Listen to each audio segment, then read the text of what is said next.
Let's mic history को जानो।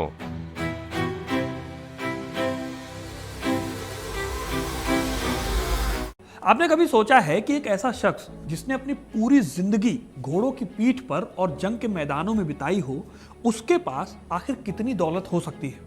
जब हम इतिहास के पन्नों को पलटते हैं तो कुछ ऐसे नाम मिलते हैं जिनकी दौलत का अंदाजा लगा पाना बहुत मुश्किल होता है। ऐसी ही कुछ कहानी है चंगेज खान की।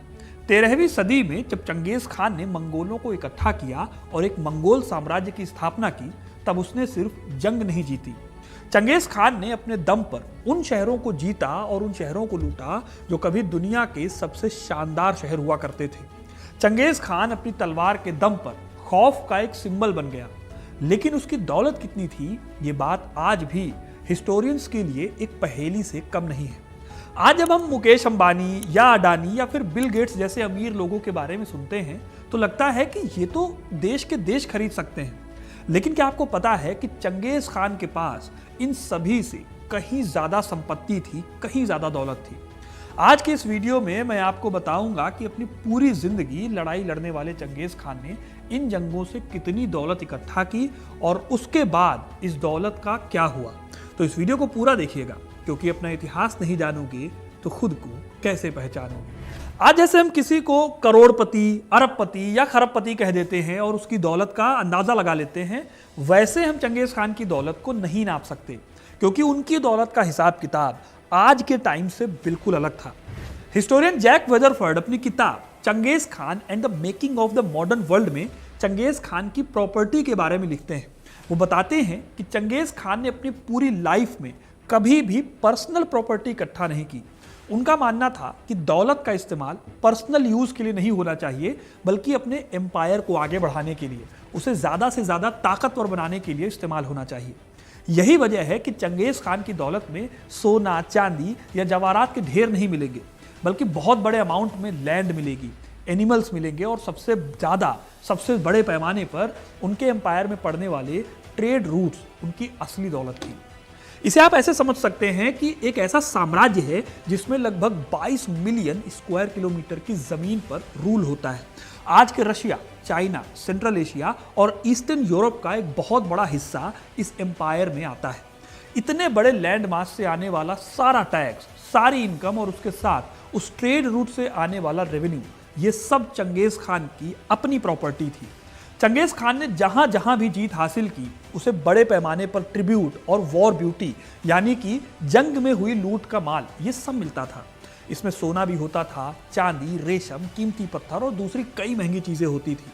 लेकिन इन सब को वो अपनी अय्याशी पर खर्च नहीं करते थे, बल्कि वो खर्च करते थे वहां पर जहां से उनका एम्पायर और ज्यादा मजबूत हो सके। जैसे वो अपने सोल्जर्स में पैसे बांट देते थे ताकि सेना थक हार के आने के बाद भी मोटिवेटेड रहे।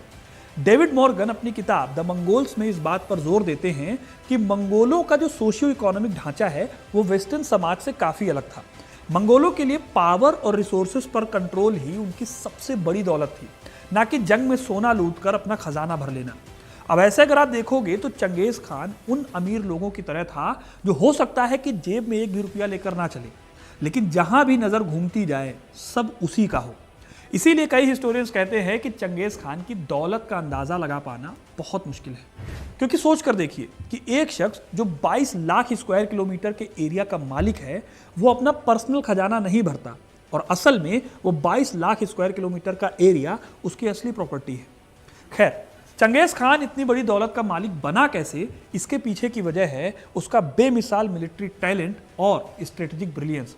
इतिहास में बहुत से लोग होते हैं जो खाली अच्छी जंग लड़ने के लिए जाने जाते हैं, लेकिन चंगेज खान एक बॉर्न लीडर थे। उन्होंने महसूस किया कि जो बिखरी हुई खानाबदोश मंगोल जनजातियां हैं, अगर उनको एकजुट कर दिया जाए तभी वो टिक पाएंगे और तभी वो रिच हो पाएंगे। इसीलिए उन्होंने सभी जनजातियों को एक किया और उनसे एक ऐसी आर्मी बनाई जो कि कई सालों तक दुनिया की पॉलिटिक्स पर अपना प्रभाव डालती रही। उनके लिए जंग को जीतने का मकसद खाली लूटपाट करना नहीं था, बल्कि एक स्टेबल, सिस्टमेटिक एम्पायर को खड़ा करना था जो अपनी प्रजा पर आने वाले हर खतरे को तो खत्म करे ही, साथ ही प्रजा को और भी ज्यादा अमीर बनाने में भी मदद करे। उन्होंने अपनी जीती हुई जंगों के माध्यम से कई इंपॉर्टेंट ट्रेड रूट्स पर कब्जा किया। इन्हीं में से एक ट्रेड रूट था सिल्क रोड। सिल्क रोड से दुनिया भर के साथ ट्रेड होता था और उस ट्रेड के बेहद इंपॉर्टेंट हिस्से पर, जो कि चाइना से होकर गुजरता था, उस पर कब्जा था मंगोल्स का। इस ट्रेड रूट से गुजरने वाले काफिलों पर लगने वाले टैक्स और उस पर लगने वाले ड्यूटीज उनकी इनकम का बहुत बड़ा सोर्स थे। पीटर जैक्सन अपनी किताब the Mongols and the West में बताते हैं कि मंगोलों ने ट्रेड को बढ़ावा देने के लिए एक सेफ माहौल दिया, जिससे हुआ ये कि ट्रेड करने वाले जो ट्रेडर्स थे उनको यात्रा करने में कभी भी डर नहीं लगा। जाहिर है कि इससे ट्रेड बहुत ज़्यादा बढ़ा और इसका रिजल्ट ये हुआ कि मंगोल एम्पायर की इनकम भी लगातार बढ़ती गई। चंगेज खान ये भी जानते थे कि अपने सैनिकों को मोटिवेटेड रखने के लिए उन्हें टाइम टू टाइम इनाम देना भी बहुत ज़रूरी है, क्योंकि होता यह है कि इससे एक सैनिक एक जंग के बाद दूसरी जंग में भी लड़ने को तैयार रहेगा। यही वजह है कि चंगेज खान जंग में मिली लूट का बहुत बड़ा हिस्सा अपने ही सैनिकों में बांट देते थे। इससे उनके जो सैनिक थे वो उनके लिए हमेशा लॉयल बने रहते थे। एक तरह से आप देखो तो ये एक सोशल और साइकोलॉजिकल स्ट्रेटजी है जो मंगोलों को अमीर तो बनाती ही थी, साथ ही साथ उसके एम्पायर की जो नींव है उसको भी मजबूत रखती थी। अब सवाल आता है कि चंगेज खान ने ये दौलत कब और कैसे इकट्ठा करने शुरू की। तो इसकी शुरुआत होती है 12वीं शताब्दी के आखिर और 13वीं शताब्दी की शुरुआत में, जब तेमुजिन या चंगेज खान ने मंगोल जनजातियों को एकजुट करना शुरू किया। 1206 ईस्वी में उन्हें सभी मंगोलों का चंगेज खान घोषित किया गया। इसके बाद उन्होंने अपनी एक्सपीडिशन की एक पूरी सीरीज शुरू की। सबसे पहले उन्होंने चाइना की जिन डायनेस्टी पर अटैक किया और वेस्टर्न चाइना में जिया डायनेस्टी को हराया। इन जीतों से उसे बहुत बड़े पैमाने पर पैसा मिला, रिसोर्सेज मिली और टेक्नोलॉजी मिली। इसमें घेराबंदी की तकनीक थी, चाइनीज कारीगरों की नॉलेज थी, ये सब कुछ चंगेज खान को मिला। एक तरह से केवल जमीन को जीतने का मामला नहीं था। खैर, इसके बाद चंगेज खान ने बड़े पैमाने पर शहरों को लूटा, वहां पर जो धन मिला उसको जब्त किया और हारे हुए लोगों से बड़े पैमाने पर ट्रिब्यूट को वसूला। इस वसूली के लिए और साम्राज्य को अच्छे से चलाने के लिए उन्होंने एक अच्छी खासी एडमिनिस्ट्रेटिव सिस्टम को डेवलप किया। इतिहासकार Thomas Olson culture and conquest in Mongol Eurasia में बताते हैं कि मंगोलों ने जीते हुए एरियाज में भी कोई बदलाव नहीं किए, मतलब अपनी तरफ से कुछ भी नहीं लागू किया, बल्कि वही टैक्सेशन सिस्टम बनाए रखा जो पहले से वहां चलता रहा था। इससे मंगोलों को बहुत ज़्यादा मेहनत किए बिना ही एक रेगुलर इनकम मिलने लगी। उन्होंने रोड नेटवर्क को सुधारा, जो मैसेजिंग की प्रणाली थी यानी याम्स जो उनको बोलते थे उसको डेवलप किया। इसका फायदा ये हुआ कि पूरे के पूरे साम्राज्य में इंफॉर्मेशन और ट्रेड इसका फ्लो बहुत अच्छा हुआ। ये सभी कदम उनकी दौलत को आगे बढ़ाए रखने में और ज़्यादा इंपॉर्टेंट थे। अब ये तो मैंने आपको बता दिया कि उनकी दौलत कैसे इकट्ठा होती थी और उनकी दौलत का मतलब क्या था। अब ये भी जान लीजिए कि चंगेज खान के खजाने में कहां से और क्या क्या आता था। तो चंगेज खान ने जो एरिया जीते वो लगभग सभी के सभी नेचुरल रिसोर्सेज से भरपूर थे। चाइना से इन्हें रेशम, मसाले और नई नई टेक्नोलॉजी मिलती थी। सेंट्रल एशिया से इन्हें घोड़े मिलते थे, फर और एग्रीकल्चरल प्रोडक्ट मिलते थे, और वेस्ट से उन्हें धातुओं और दूसरी जरूरी चीजें मिलती थी।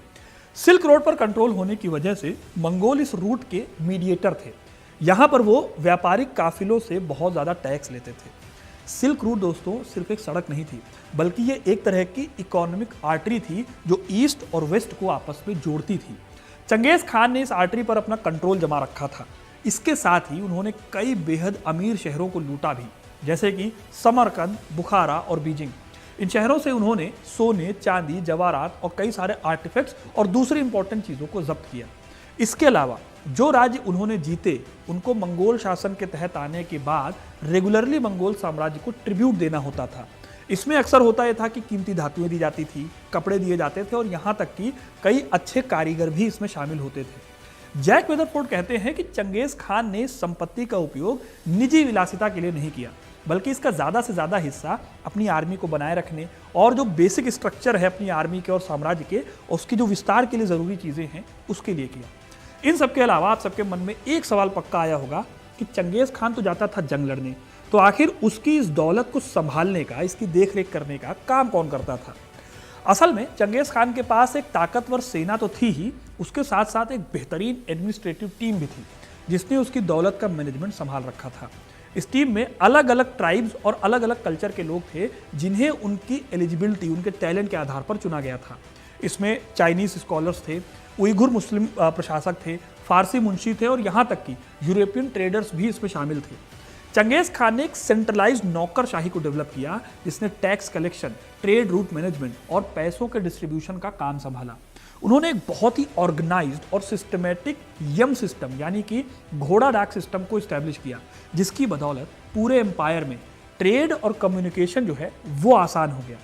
अब ये सिस्टम ना सिर्फ मिलिट्री के काम आते थे बल्कि इकोनॉमिक एक्टिविटीज़ को भी बढ़ावा देते थे।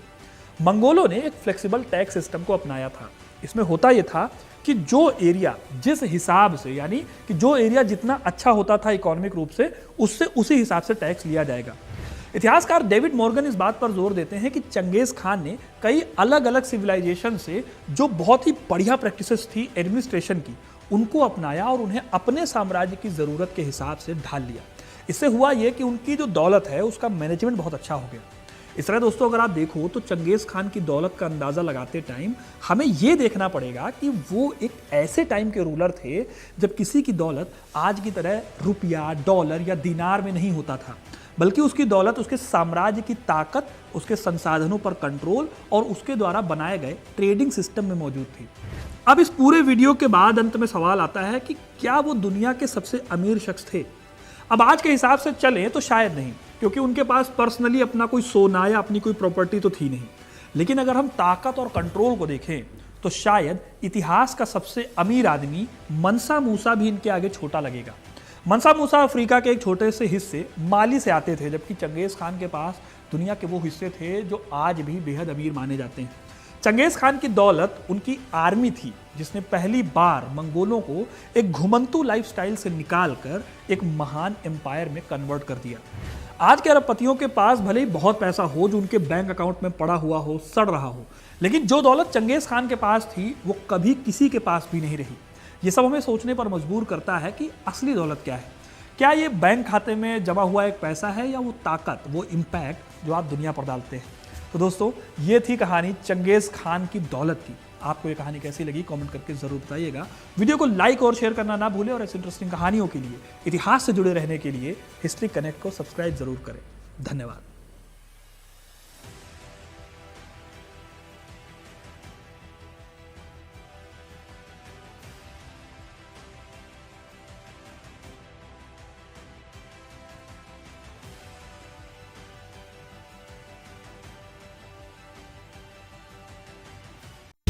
आप सुन रहे थे let's mike more than radio.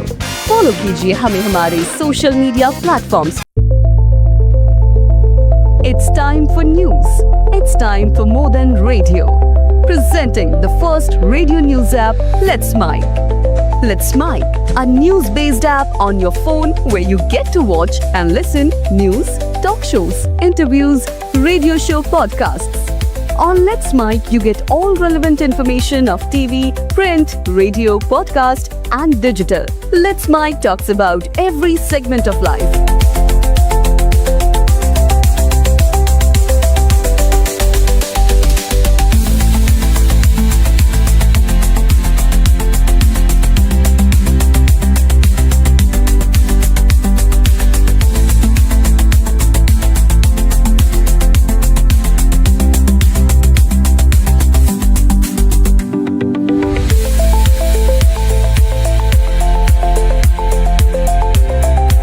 Download the app now from Play Store. Available both on Android and iOS mobile phones. Follow us on YouTube, Instagram, Twitter, LinkedIn, Facebook, Telegram, WhatsApp, Snapchat. Let's talk, let's connect, and let's mic. It's time for news. It's time for more than radio. Presenting the first radio news app, Let's Mic. Let's Mic, a news-based app on your phone where you get to watch and listen news, talk shows, interviews, radio show podcasts. On Let's Mic, you get all relevant information of TV, print, radio, podcast, and digital. Let's Mic talks about every segment of life.